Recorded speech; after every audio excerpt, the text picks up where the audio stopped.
함돈균이 김어준 유튜브는 한국 민주주의의 적이래. 와. 그 다음에 함돈균이 뭐라고 이야기했느냐, 김어준 유튜브는 여론을 반영한 것이 아니라 여론을 조작하는 데래. 그러니까 이름이 뭐다? 뉴스 공장이다. 공장은 만들어내는 거니까 정치 공작 비슷한 걸 한다. 이런 이야기를 딱 한 거예요. 그리고 나니까 여기에 대해서 김어준 씨가 뭐라고 이야기했냐면은,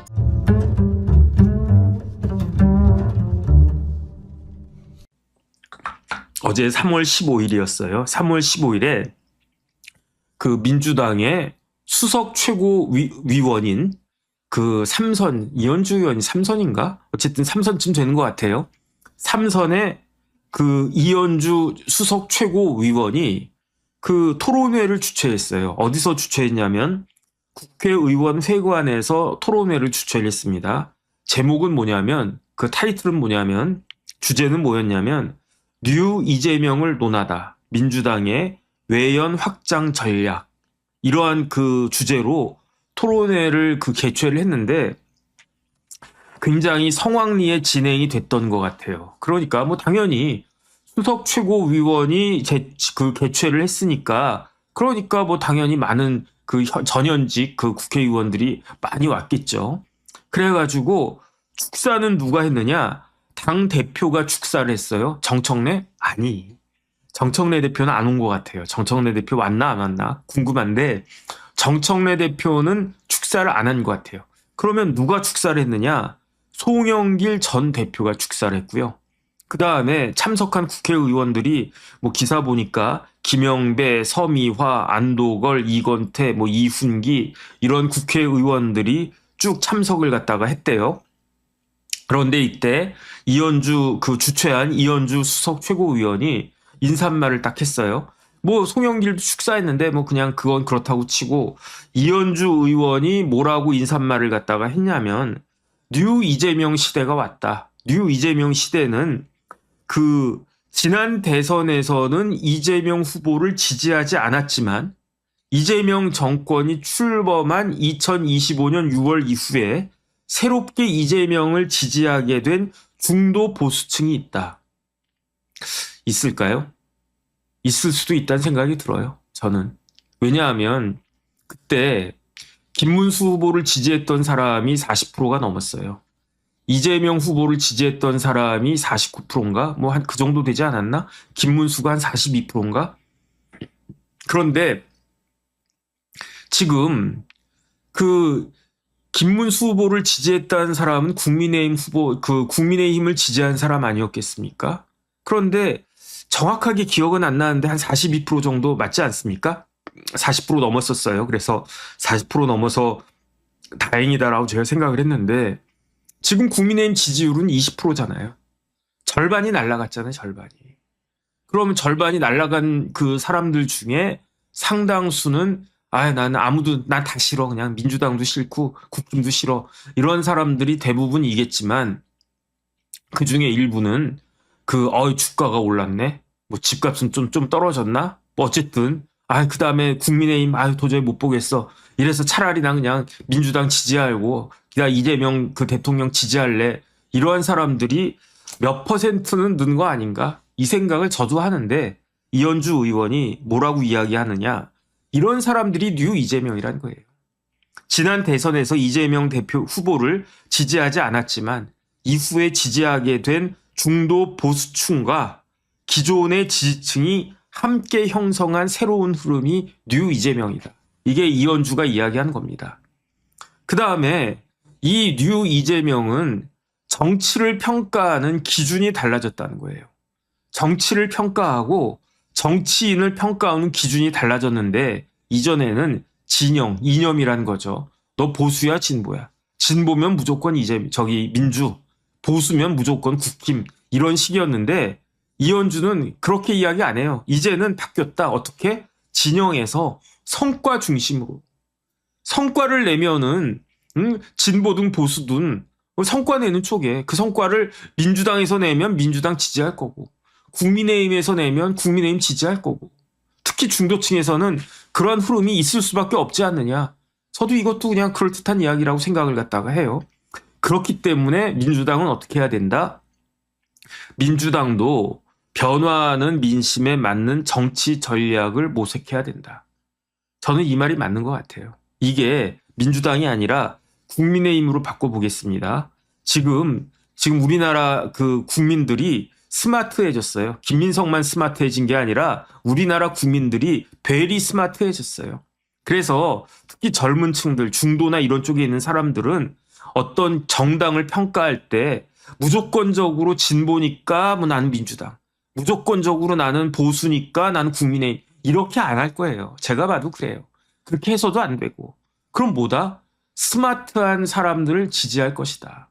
성과를 내는 그러한 정당을 지지할 것이다.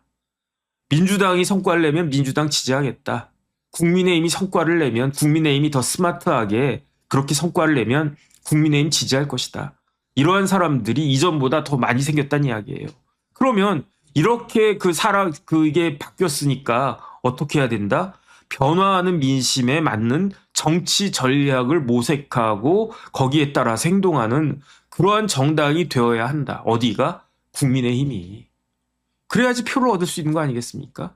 그런데 오히려 지금 탄핵당하고 대선에서 패배한 정당이 국민의힘인데, 그런데 그렇기 때문에 우리는 이제부터 변화하는 민심에 맞는 정치 전략을 모색하겠습니다. 그러니까 우리 제발 좀 다시 한번 지지해 주세요. 이렇게 이야기해야 돼. 해도 모자랄 정당이 국민의힘인데 이런 이야기가 국힘에서 나온 게 아니고 민주당에서 나온 거다. 이게 이현주 이야기예요. 그러면서 여기까지는 그렇다고 치고, 그러면서 이현주 수석 최고위원이 뭐라고 이야기했느냐? 음모론 같은 것은 필요 없다. 제가 봤을 때 김어준 씨가 제일 싫어한 말이 음모 아니겠습니까? 왠지 그냥 털 같은 느낌이 막 드니까. 그런데 일부러 이 용어를 쓴 거 아닌가? 저는 그 생각이 들어요. 다른 똑같은 용어나 풀어서 이야기할 수도 있고, 그런데 굳이 음모론이라고 한 표현을 그 이현주 수석 최고위원이 이야기했는데, 우리 민주당에는 음모론 같은 건 필요가 없다. 음모를 꾸며도 사람들이 믿지 않는다. 왜냐? 이재명 대통령은 투명하다. 어떻게 할 수 있는데 국무회의 생중계하고 있지 않느냐. 이런 논리를 갖다 딱 대면서, 그렇기 때문에 새로운 이재명, 뉴 이재명 흐름이 만들어져야 된다. 그걸 위해서 지금 토론회를 개최했다. 이게 이현주 의원의 이야기인데, 그래서 제가 뉴 이재명이 누군가 쭉 봤더니 이거는 어떤 데에서 그냥 정리한 건데 맞는지 틀리는지 잘 모르겠습니다. 대략 맞는 것 같아요. 박찬대, 이현주, 한준호, 김상욱, 허은하, 공재광, 박용진, 이소영, 김용남, 권오을, 김남희, 강득구, 황명선, 이건태, 그리고 신인규까지. 이렇게 아니다라고 이야기할 수 있는 분들도 있겠지만 이건 제 생각이 아니라 어디서 그냥 제가 베껴온 겁니다. 어디서 베꼈냐고 개인적으로 물어보시면 제가 말씀드릴 수도 있습니다. 그런데 이 뉴 이재명은 이전의 민주당과는 다르다는 거죠. 이전의 민주당은 어떠했느냐? 친노였고 친문이었고 586 운동권이었는데 뉴 이재명은 그렇지 않다. 그렇다라고 하면 뉴 이재명은 뭐냐? 중도층이다. 비운동권이다. 청년이다. 실용주의다. 근데 이것만 보면 국민의힘하고 똑같네. 중도층이 이어야 하죠. 운동권 당연히 아니지. 청년을 중시하고 실용주의를 내세운다. 이거는 국민의힘의 모토 이어야 되지 않나? 이런 내용으로 어쨌든 뉴 이재명을 논하다라고 하는 토론회가 진행되는 줄 알았는데 그렇지가 않더라고요. 왜냐하면 발제자가 누구냐면 함돈균이라고 하는 박사예요. 그 고대 국문과 박사더라고요. 문학평론가더라고요. 함돈균 씨가 발제를 했는데 그 고대 그 문학 박사이고, 그 다음에 지금 타이틀은 명지대 객원 교수래요. 정식 교수는 아니란 이야기지. 근데 함돈균이라고 하는 사람이 스픽스에 나와가지고 노영희 변호사하고 아주 대차게 붙었었어요. 그래서 그거는 지금 영상 많이 떠 있으니까 한번 보세요. 막 둘이 생방송 하다가 서로 막 싸우더라고요. 그런데 스픽스는 제가 봤을 때 아마 김어준 쪽인 것 같고, 함돈균 교수는 완전히 찐명, 뉴 이재명이에요. 그런데 함돈균 그 박사가 어제 이현주 토론회에서 발제를 했는데, 함돈균이 뭐라고 이야기했냐면, 어제면 며칠입니까? 3월 14일 토요일. 그날 뭐가 있었습니까? 김어준의 무슨 그 콘서트가 있었어요. 무슨 콘서트인지는 모르겠는데 함돈균이 뭐라고 이야기했냐. 어제 구독자 200만 명을 믿고 이재명 정책을 흔든 대형 스피커가 폭망했다. 그 대형 스피커가 진행하는 콘서트가 폭망했다. 이 이야기를 함돈균이 하더라고요. 그러니까 제가 그 영상을 갖다 봤더니 뭐 처음부터까지 다 본 건 아니고 그냥 뭐 조금씩 잘려있는 영상들이 있더라고요. 딱 봤더니 그 토론회에서 함성이 와 하고 나더라고요. 그러면 누가 보면은 진짜 민주당하고 김어준하고 완전히 뭐 이렇게 그건가? 뭐 그런 생각이 들 정도로 다시 한번 읽어드리면 어제 구독자 200만 명을 믿고 이재명 대통령의 정책을 흔든 대형 스피커가 진행하는 콘서트가 폭망했습니다. 이렇게 이야기하니까 와 이렇게. 근데 제가 봤을 때 폭망한 건 아니에요. 왜냐하면 그냥 평타 정도 친 것 같아요. 뭐 이전처럼 열기가 뜨겁거나 그렇진 않았는데 그래도 뭐 사람들 제법 많이 왔던데 뭐. 근데 어쨌든 그 정도만 해도 이전에 비하면 폭망한 거다 이렇게 주장을 하는데 이전에 비하면 상당히 그 위축된 거는 사실인 것 같아요. 그런데 여기서 함돈규 씨가 굉장히 강한 이야기래요. 뭐라고 이야기했느냐? 김어준 유튜브는 한국 민주주의의 적이래. 야, 이거만 보면은 거의 뭐 누구야? 저기 그 국민의힘에 아주 뭐 고성국 TV에서 할 말 아니겠습니까? 고성국 TV에서 할 말을 이현주 토론회에서 함돈균 박사가 하는 이야기야. 둘 다 박사네. 고성국도 박사고 함돈균도 박사고. 야, 역시 박사님들은 세긴 센가 봐요. 함돈균이 김어준 유튜브는 한국 민주주의의 적이래. 와. 그 다음에 함돈균이 뭐라고 이야기했느냐. 김어준 유튜브는 여론을 반영한 것이 아니라 여론을 조작하는 데래. 야, 이게 고성국 TV인 줄 알았어, 진짜. 요 이야기만 보면 김어준 유튜브는 한국 민주주의의 적입니다. 여론을 반영하는 게 아니라 여론을 조작하는 겁니다. 그러니까 이름이 뭐다? 뉴스 공장이다. 공장은 만들어내는 거니까. 정치 공작 비슷한 걸 한다. 이런 이야기를 이언주 의원이 언주하고 어준이하고 이름이 똑같네. 그 어준에서 니은을 앞으로 보내면 이 언주가 되네요. 언주가 되네요. 언주에서 니은을 뒤로 보내면 어준이가 되네. 이런 이야기가 되네. 이런 이야기를 딱 한 거예요. 그리고 나니까 여기에 대해서 김어준 씨가 뭐라고 이야기했냐면은 이 부분에 대해서 다이렉트로 반박하거나 그런 것 같지는 않고 제가 조금 전에 김민석 의원 박미향 김민석 총리 그 미국 가가지고 트럼프 만난 이야기 하지 않았습니까? 여기에 대해서 김어준 씨가 그 코멘트를 했는데 김민석 총리가 미국 방문해가지고 벤스도 만나고 트럼프도 만나고 이런 거는 이재명 방식의 차기 주자 육성 프로그램의 일환인 것 같다. 그러면서 잠재적 주자들에게도 저런 식으로 성장하라고 한다는 것을 내가 느끼고 있다. 앞으로 이런 부분들을 묶어서 다루어 보겠다. 이런 이야기를 김어준 씨가 하고 있는 겁니다.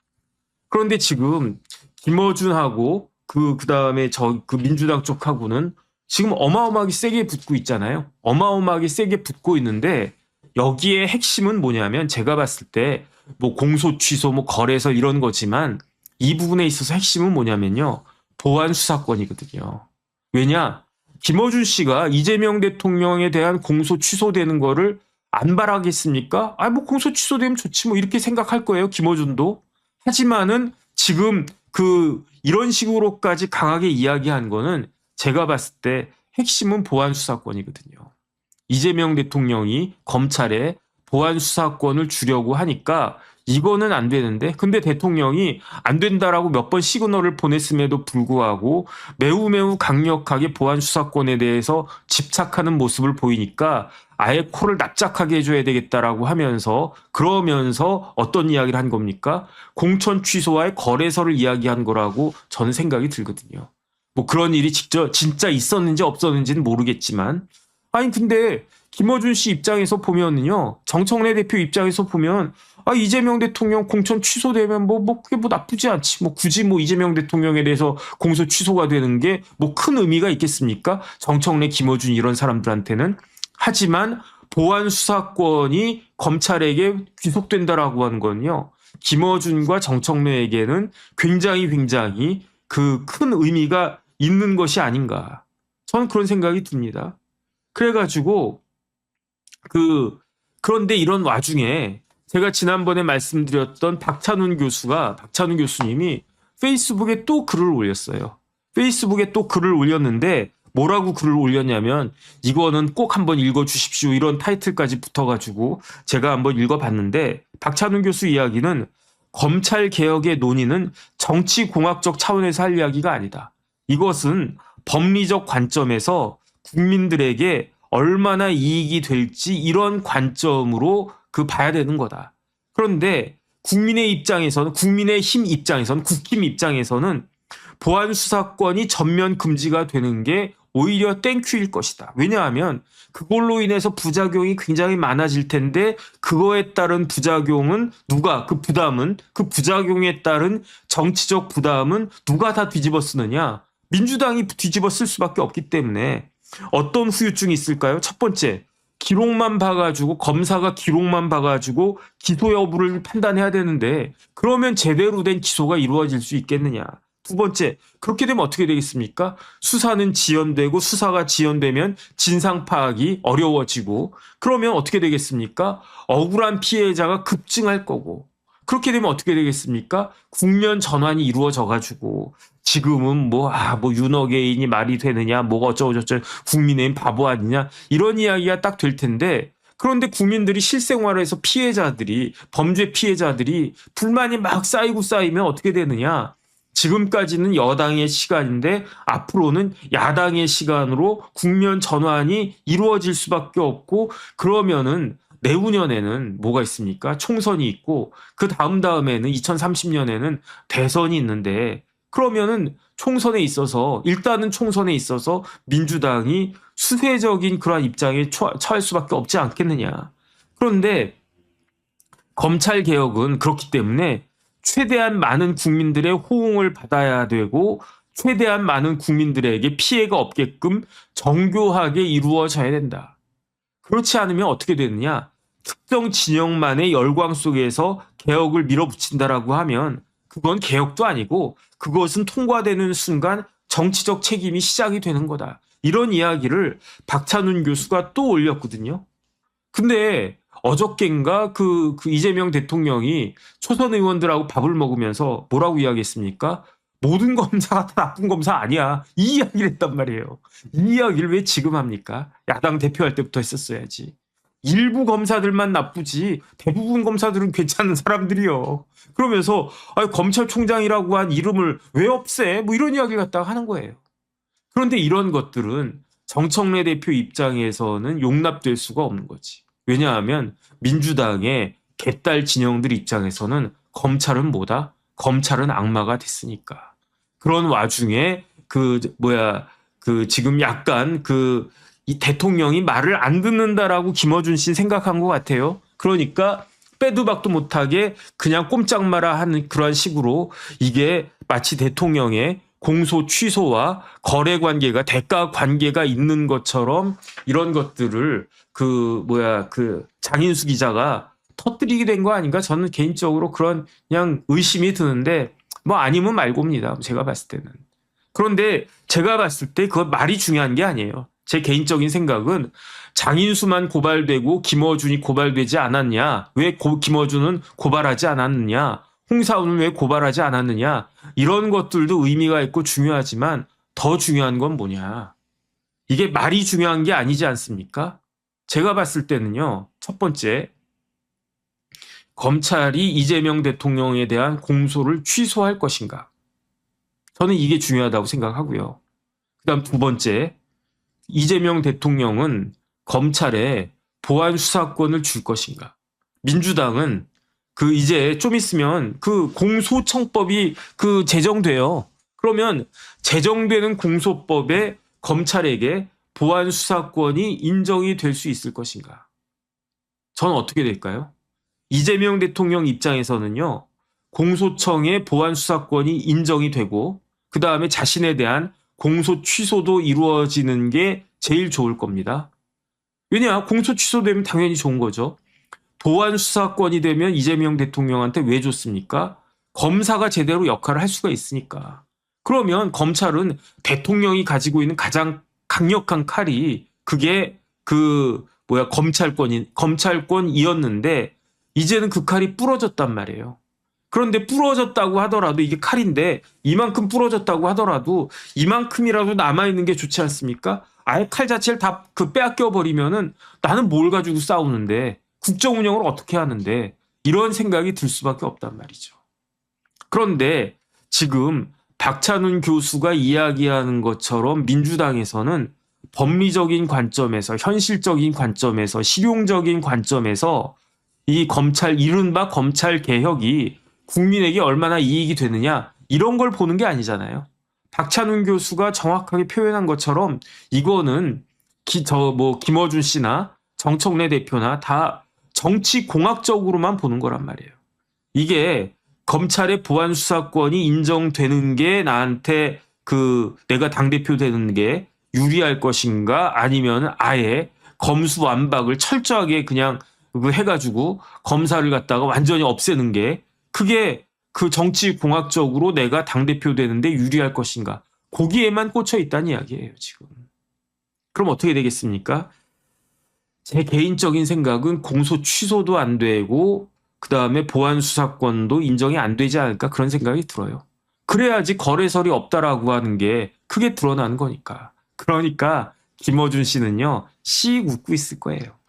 그래 저기 누구야 장인수 기자 고발 당해봤자 그래봤자 이거 가지고 깜빵을 가겠냐 어떻게 하겠냐 맥시멈 집행유예겠지 벌금형으로 끝날 수도 있고 그다음 질질 시간 끌 수도 있고 그 정도야 내가 그렇게 거둘 수 있는 거고 나한테는 파출소에서는 나한테 뭐라고 할 수도 없어. 파출소장이면 뭡니까? 지구대장 정도 돼야 그게 경정인데 백혜룡 경정이 지구대장이거든요. 지구대보다도 한참 밑이 파출소인데 파출소엔 경감 정도 있지 않겠습니까? 경감이 나를 어떻게 잡냐? 민주파출소 소장이 누군지 아세요? 양문석 의원이더라고요. 전 의원이 됐죠.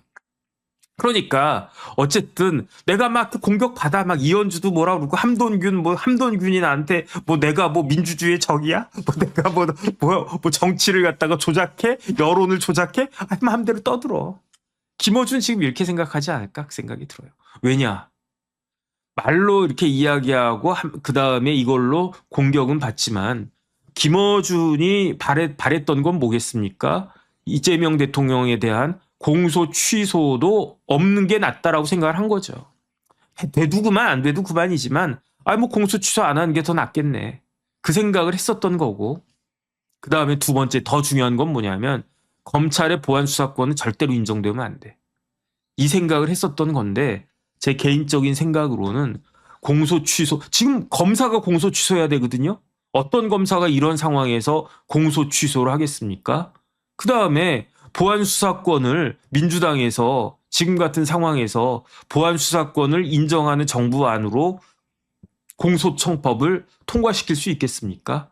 그러니까 지금 김어준 씨가 막 수세에 몰려 있는 것 같은 그런 외양새가 띄어져 있지만 제 개인적인 생각으로는 김어준은 그 이벤트로 인해 가지고 오히려 본인이 목적했던 바를 이루게 된 것이다. 저는 개인적으로 그런 생각이 듭니다.